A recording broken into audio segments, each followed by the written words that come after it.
So we are looking at construction spending in July, and it was down, but just barely. I mean, it was down 0.4% month over month.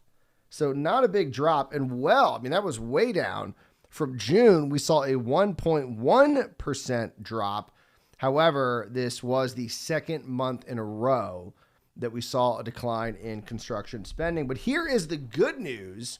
Year over year, construction spending is still up 8.5%. So, okay, it's down a little bit month over month, year over year, up 8.5%. And then here is, listen, economists right now are getting a lot of flack. People are saying the Fed doesn't know what it's doing. And of course, most of the members of the Fed are economists. They look at some of these projections about the economy. Are we in a recession? Are we not? Everyone's kind of hating on economists right now. And it's been hard. It's a hard job. It's a hard job right now because the economy is acting so bizarrely.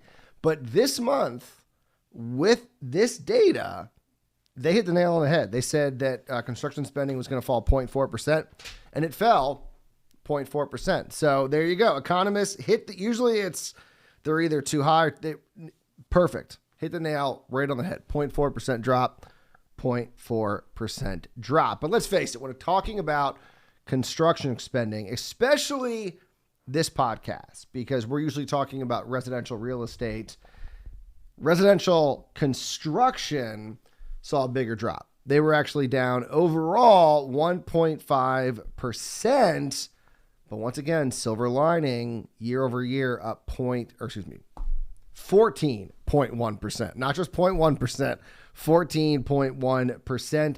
Single family, however, that's probably the most important category, especially for what we talk about here on this podcast. They were actually down the most, 4%. The biggest drop of all the categories that we have discussed. They were down 4% month over month and are now only up 2.9% year over year. However, that's a lot better than what's happening with multifamily. That was down 0.6% month over month and is now down 1.2% year over year. And if you look back at the National Association of Home Builders, they have their Home Builder Confidence Index. And no, I'm not talking about the last one where we fell under the break-even point. I'm talking about the July report. And if you remember, that one fell 12 points. It went from 67 to 55. And then, of course, the next month, August, we saw it drop under that break-even point.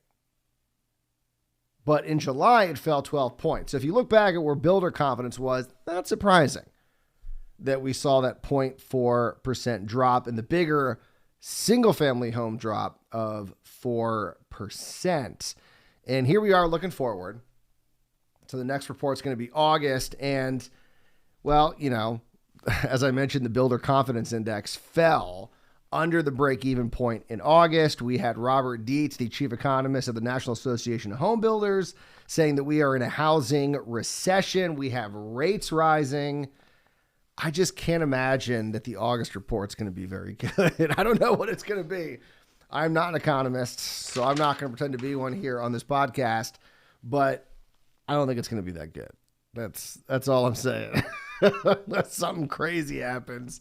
I have a feeling August is not going to be a great report. Probably more than likely 3 months in a row of declines looking at month over month data. And I meant